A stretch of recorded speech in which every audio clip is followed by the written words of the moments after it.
Let them manage. A Small Business Guide to People Management, written by Robert Stell. Chapter 8. How to be an effective leader. Gallup, How to Measure Employee Engagement. There are 12 needs managers can meet to improve employees' productivity. This approach to engagement is simple, and it works. These are the 12 employee needs that make up the items on Gallup's engagement survey. 1. I know what is expected of me at work. 2. I have the materials and equipment I need to do my work right. 3.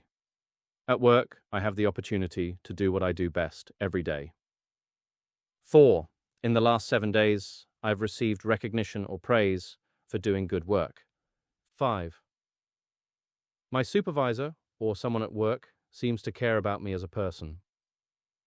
6. There is someone at work who encourages my development. 7. At work, my opinions seem to count. 8. The mission or purpose of my company makes me feel my job is important. 9. My associates or fellow employees are committed to doing quality work.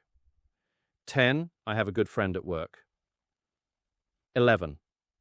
In the last 6 months, someone at work has talked to me about my progress. 12. This last year, I have had opportunities at work to learn and grow. You are the leader of your own company. Those underneath you will expect you to lead in a rational and calm way. I can't emphasize enough how important it is to be calm. As Rudyard Kipling once famously said in I.F., if you can keep your head while all around you are losing theirs. Remember that you can only control your own emotions. You cannot control the emotions of others. If one of your employees loses the plot, it is imperative that your emotions remain unaffected, and always remember that silence is the best way of calming any situation. Employees always respect a calm boss. Communicating to your team about what you are doing and where you are going is important. However, I am not a great believer in meetings for meeting's sake. I think staff meetings should be held no more than once a month, and they should be short, sharp, and succinct, no more than 45 minutes, with an agenda prepared beforehand. I think opening the staff meeting is key, but, again, whatever you say should be short and to the point. You should have this loosely prepared, i.e., bullet points thoughts that you want to make prepared in your head, so that when you come to speak, they will come out without the ums and the ahs. Don't overwhelm your team with lots and lots of detail. I think no more than 4 points should be made at any given staff meeting. The more you say, the more chance that people will forget it. Although they are all sitting around nodding their heads, only 60% of what you have said will actually have gone in. It is purely a reflection on how much humans understand when spoken to. Just like in the staff reviews, the section of the staff meeting that is you speaking to them should all be along the same lines, which is, where are we going? How are we going to get there as a team? How can you contribute to that effort individually? How long is it going to take? Don't be afraid of repetition. Even though you see a lot of nodding heads, the reality is that you are going to have to repeat the message again maybe 1 month later and maybe again the month after that. This doesn't mean that your people are stupid.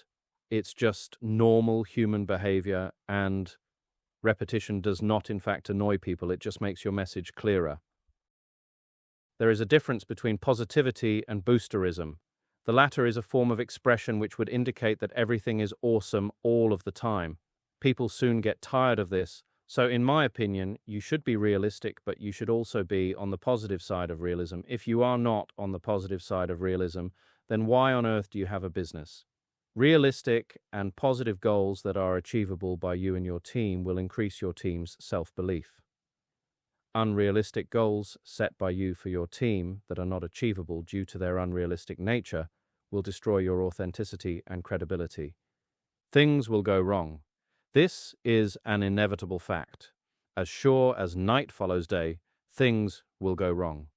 If it has gone wrong and it's your fault, own up to your team. If you own up to your own mistakes, it will encourage them to own up to their own mistakes. The boss owning up to mistakes is incredibly important and emboldens your team to take on challenges without fear. Listening.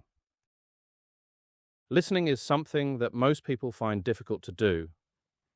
It is often thought that the stereotypical leader is someone who only transmits and never receives. Effective leadership, however, is the other way around. When a member of your team is talking to you, keep still, engage them fully in the eyes, and say nothing until they have finished. Don't at any point give the impression that you want the other party to get on with what they are saying more quickly. If you are still and silent, they will get their point across in their own time. When speaking, use open questions such as who, what, when, where, and how. Beware of using the word why, as it can, if used incorrectly, imply criticism. As much as possible, reflect back to the speaker what your understanding is. This will have the effect of confirming to them that you are listening and understanding. As an example, when the negative employee outlines a problem, ask them, "What do you think we should do about this?" Multitasking and time management. Studies have shown that the human brain cannot perform two cognitive tasks at the same time.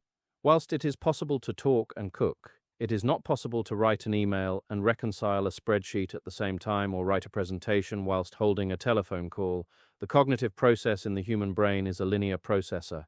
Multitasking is a myth.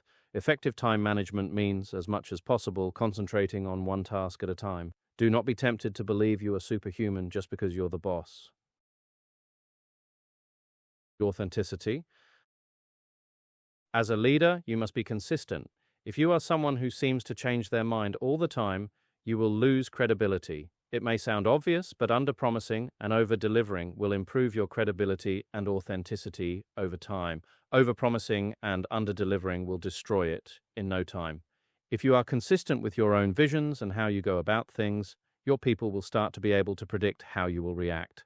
Your visions and your principles should be the same as the company's visions and principles, which in turn should be the same as the team's visions and principles. I see no harm whatsoever in having these written down. Decision-making. Making any decision that is going to affect your team requires thought. In my view, quick decision makers are always people who will gain more respect from their team than prevaricators, provided, of course, that those decisions are always consistent within a broader framework of objectives, are fair, and are followed through. Before making decisions, try to seek the opinions from senior members of your team and prepare to have your views challenged. If the senior members of your team feel that they can talk to you very directly and their views would be heard and considered, even if they are rejected, then you will retain respect. Always, always sleep on any big decision. Don't take any rash decisions on the spur of the moment. Leave it at least 24 hours before you make your final judgment. Quite often, after a night's sleep, the solution will come to you while you are having your morning tea, morning shower, as the brain does an awful lot of processing overnight that you are not conscious of. Don't overanalyze is my advice. Paralysis by analysis will do you no favors at all and will make you look weak and indecisive. Bear in mind that decisions you take are never going to be perfect, but if the upsides outweigh the downsides, then you must act. Not taking any decisions because of the possibility of downsides means that no decisions will ever be taken at any time. It's all a risk, but as long as you balance that risk, you will come out ahead more times than not. As ever, don't underestimate the value of your partner's view. I'm talking here about your domestic partner rather than business partner. Even if that individual has no background or expertise in your business, their view is valid. Sometimes the best decisions can come out of their honest and open questioning. Bear in mind that they have a vested interest in you getting it right.